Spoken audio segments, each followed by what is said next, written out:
Como deseaba dedicarme exclusivamente a la investigación de la verdad, pensé que debía rechazar como absolutamente falso todo aquello en lo que pudiera imaginar la menor duda, para ver si después de esto no quedaba algo en mis creencias que fuese enteramente indudable. René Descartes, Discurso del Método, capítulo 4.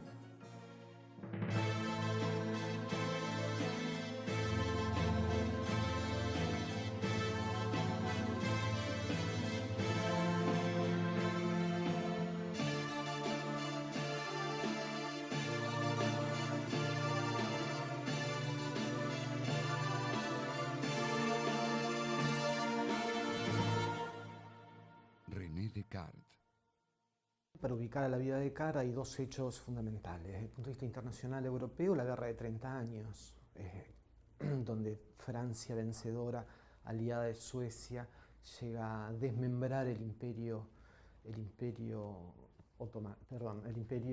Sacro Imperio Romano-Alemán, que se fragmenta en una cantidad de principados, palatinados, etcétera, etcétera. El otro es los conflictos en Francia, los que se llaman los conflictos de la Fronda, que son las luchas de los señores contra la naciente monarquía absoluta. René Descartes nace en La Haya, en Turena, en 1596 y proviene de una familia noble, lo cual le permite acceder a una educación en un colegio de los más importantes de la Francia de aquel momento, que es el colegio de los jesuitas de la Flèche, que estaba en Anjou.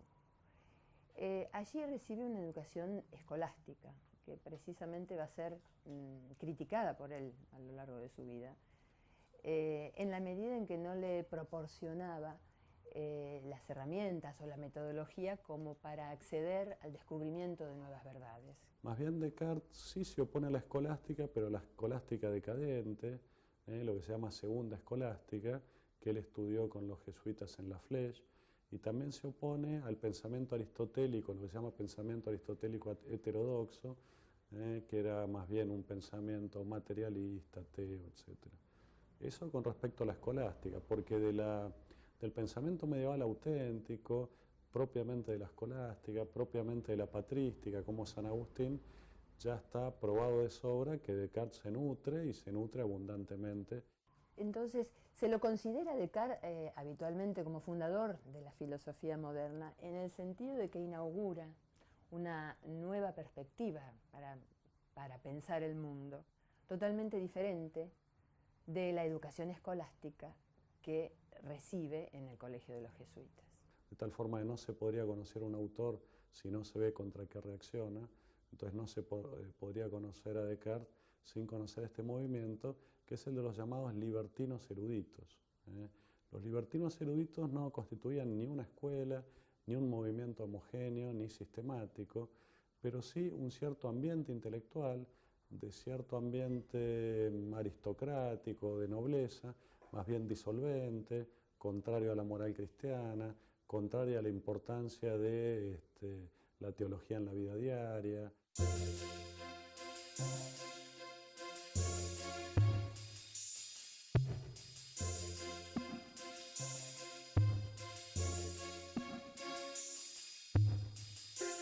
Luego de dejar la Flèche, Descartes estudió Derecho en Poitiers, obteniendo su licenciatura en 1616. Decidido a conocer el mundo y a intentar fortuna en la carrera militar, se alistó en 1618 como voluntario en el ejército de Mauricio de Nassau.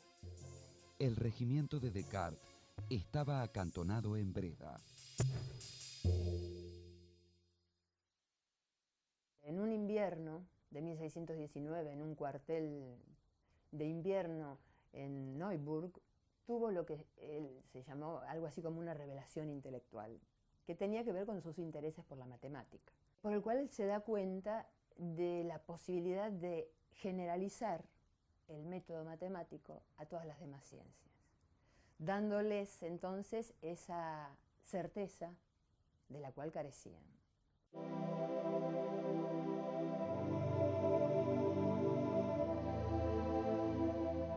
En 1619, Descartes quedó libre de su obligación militar y, deseoso de conocer el mundo, viajó a través de Alemania. Estuvo acantonado a orillas del Danubio y luego fue movilizado a Bohemia y Hungría. Descartes volvió a Francia en 1622. Liquidó entonces su patrimonio y vendió sus tierras, reservándose el derecho de conservar el título de señor de Perrón, que fue siempre su nombre oficial. Sin ser un hombre rico, su fortuna personal le aseguraba una vida acomodada e independiente. Además, había establecido ya una teoría de las tangentes que le había dado fama de gran matemático. Durante 20 años, hasta el 1649, va a vivir en Holanda, y ese va a ser el periodo más prolífico de su producción, tanto en libros escritos como en cartas, en correspondencias con otros filósofos y científicos de la época, entre ellos un amigo que él tenía de la infancia del colegio de la Flèche, que era el padre Mersenne. Se instala finalmente en Holanda, cambia de lugares, pero siempre vive, cambia de casas, se muda frecuentemente, pero siempre vive en ámbitos rurales, es decir, apartados de la ciudad. Y en este retiro elabora su filosofía.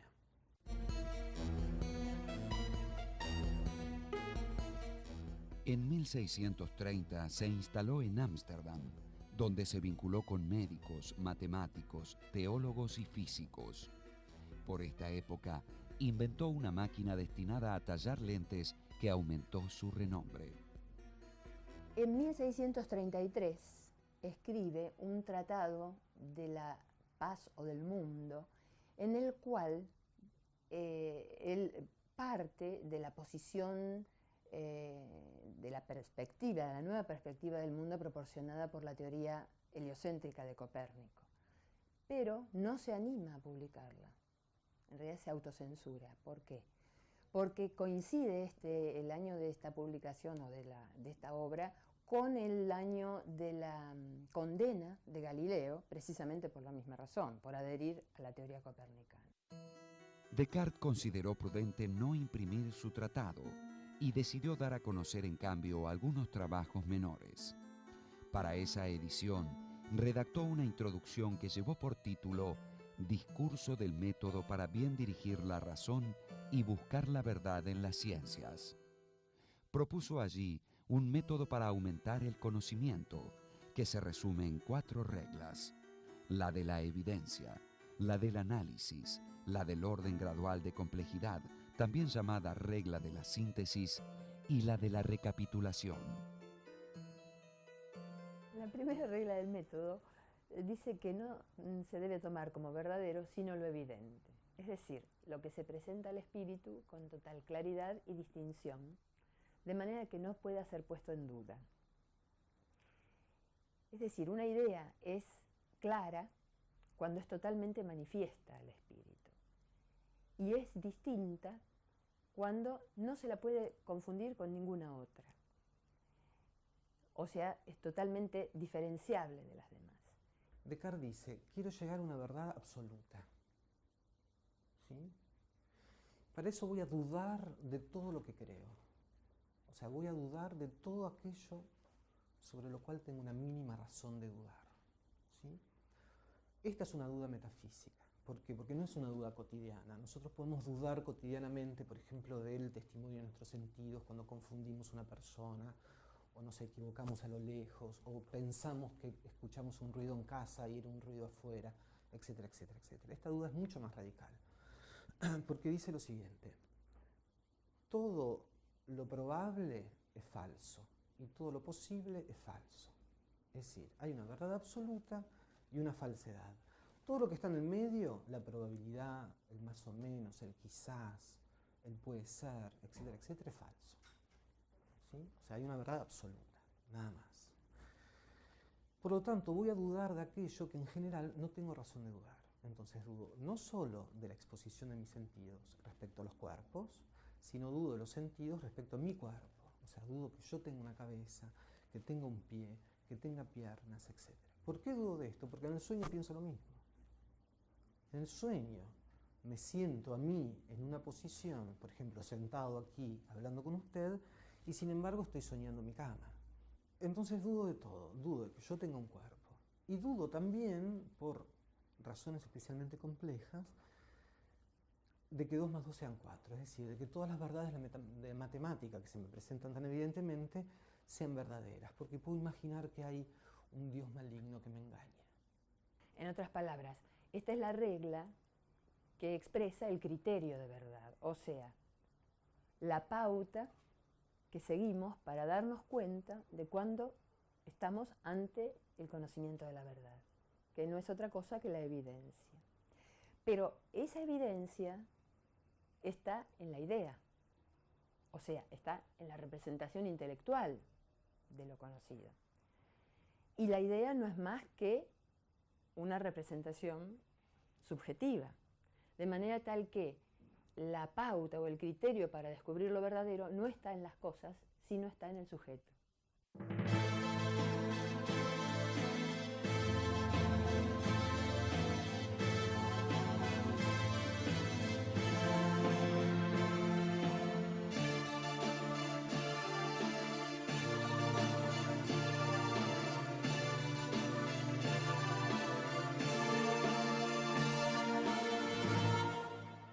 René Descartes.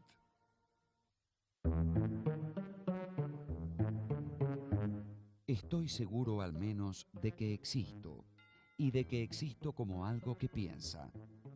Esto que soy no es el cuerpo, sino una sustancia cuya esencia consiste en pensar, de modo que el alma, por la cual soy lo que soy, es enteramente distinta del cuerpo. El alma se define por el pensar. En cambio, el cuerpo se define por la espacialidad, o como dice Descartes, por la extensión.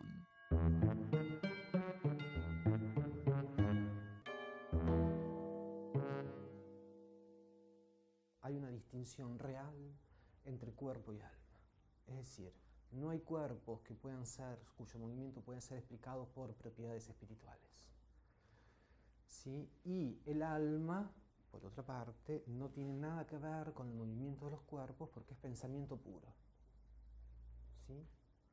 Por lo tanto, todo el mundo se desacraliza o se desespiritualiza, ¿no? Se hace pura materia. Pero ¿cómo son la sustancia pensante y la sustancia extensa? Totalmente heterogéneas, diferentes e independientes. Queda abierto entonces el problema de la comunicación entre ambas. Él atina a dar una respuesta a través de la interacción que puede darse entre ambas en el hombre, porque el hombre es esencialmente sustancia pensante y espiritual. Él dice, aún si no existiera el cuerpo, seguiría existiendo, o sea, no depende el alma racional para existir del cuerpo. Sin embargo, dice, en el hombre se comunican estas dos sustancias a través de un punto, la glándula pineal. La glándula pineal viene a ser la que recibe y sintetiza, ordena las sensaciones que vienen del exterior y a través de la voluntad ordena los movimientos corporales. Pero esa no resulta una solución demasiado convincente. Queda abierto el problema de la interacción entre las sustancias. A la luz del combate con los libertinos, se podrían ver de otra forma casi todas las tesis cartesianas, ¿no? La misma de la duda sería también un intento de llegar a la certeza, partir del punto de partida libertino de dudar de todo para llegar a una certeza inconmovible que ni los libertinos pudieran discutir. Puedo estar soñando que camino, ¿sí? Sin embargo, aunque sueñe, queda claro que pienso que camino. Nadie me puede engañar respecto a esto, ¿sí? Alguien me puede engañar respecto a todos los contenidos de mi pensamiento, pero no me puede engañar respecto a que hay un yo que piensa. Esto queda claro. Entonces, lo fundamental de esto es que el pensamiento puro, sin cuerpo, queda claro, queda fuera de toda duda y como verdad fundamental para todas las verdades que siguen. ¿Qué es dudar? Y dudar es un modo de pensar. Entonces, de lo único que estoy cierto es de que dudo, de lo único que estoy cierto es de que pienso. Y si estoy pensando, estoy existiendo. O sea, pensar es existir. Llega a la certeza fundamental que estaba buscando. ¿Y cómo llega? Llega con el auxilio de su sola razón, sin ninguna intervención de la experiencia, de los sentidos. La filosofía y la teología agustinista es una filosofía de la interioridad. Implica partir del sujeto y no tanto perderse en la multiplicidad de objetos materiales. Entonces el cogito, el pienso, luego existo de Descartes, que tiene antecedentes en San Agustín, también estaría indicando al menos la influencia de este tipo de filosofía. Esa misma idea, el pienso, luego existo, que viene a ser la única certeza que él tiene, va a ser la que se constituya en idea universal y única, de la cual poder deducir todo lo que antes puso en duda. Porque ahora está de algún modo como encerrado en su propia razón, pero tiene que volver a aquello que puso en duda. ¿Cómo hace? Y bueno, a través de la necesidad de probar que Dios existe. Porque si Dios existe, no me puede engañar, porque si Dios es un ser perfecto, engañarme sería una imperfección, ya no sería Dios. Por lo tanto, si Dios existe, no me engaña. Cuando yo capto ideas claras y distintas, como 2 más 3 igual 5. Entonces se ve obligado a probar la existencia de Dios. Descartes ofrece 2 argumentos para probar la existencia de Dios. El primero parte de la imperfección. Puesto que dudo, soy imperfecto, pues saber es una perfección superior a dudar. Y como es imposible que lo más perfecto provenga de lo menos perfecto, la idea de un ser perfecto no puede proceder de uno mismo, sino que tiene que haber sido puesto por Dios, entendido como esa naturaleza que tiene en sí todas las perfecciones pensables. Finalmente no puedo tener idea de Dios si no hay un Dios que no la puso en mí, como una marca, como un sello, como un sello. Fíjense entonces ahí que Dios es causa eficiente porque pone la idea, pero además transmite una semejanza, ¿no? Es como el sello. El sello es causa eficiente de la impronta en la cera, pero además de ser una causa eficiente, es una causa formal. Esto es, transmite una semejanza entre la causa y el efecto. Por otro lado, retomando a su modo el célebre argumento de San Anselmo, Descartes comenta que la existencia de un ser perfecto está incluida en su esencia. Si no existiese, no sería perfecto, pues existir es mejor que no existir.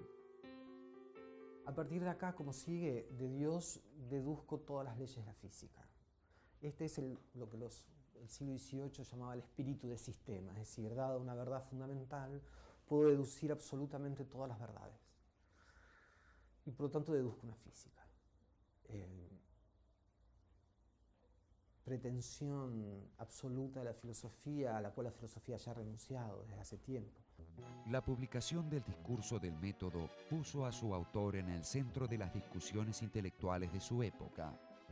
Pero en 1640, Descartes sufrió, según sus propias palabras, la pena más honda de su vida, al morir su pequeña hija de solo 5 años de edad.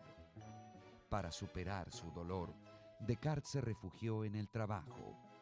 El resultado fue una obra en la que profundizó su planteo.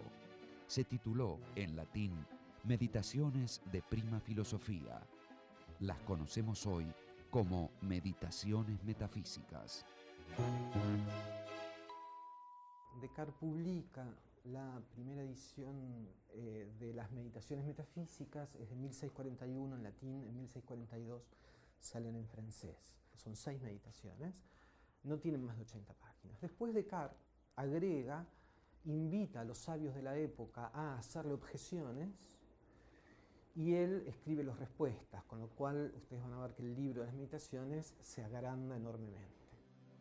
En 1642, el rector de la Universidad de Utrecht lanzó formalmente la acusación de ateísmo, porque aunque Descartes afirmaba la existencia de Dios, lo reducía a un principio abstracto y puramente metafísico. No había lugar en la concepción del filósofo para el Dios de la Biblia, el Consejo de la Ciudad prohibió a los profesores enseñar la nueva filosofía, pero era ya tarde para evitar la difusión de la misma por toda Europa. En 1645 se editan los Principios de Filosofía, que es la física cartesiana. En 1649, un año antes de su muerte, Descartes escribe un pequeño tratado que se llama Las Pasiones del Alma. Precisamente en 1649 había, como decíamos antes, había trabado relación amistosa con la reina Cristina de Suecia y ella quería aprender filosofía de sus propios labios, entonces lo invita a Estocolmo.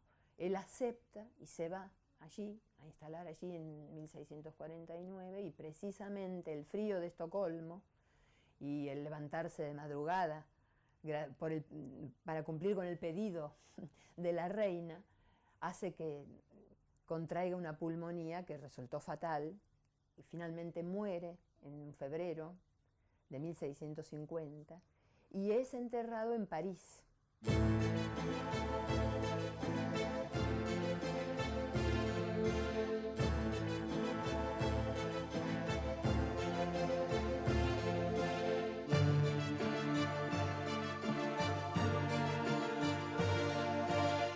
Los libros de Descartes, a instancia de los jesuitas, fueron prohibidos y durante cierto tiempo fue crimen en los países católicos declararse cartesiano, es decir, discípulo de Descartes. Sin embargo, pronto fueron publicándose también las obras inéditas, así como su correspondencia con importantes personajes de su tiempo.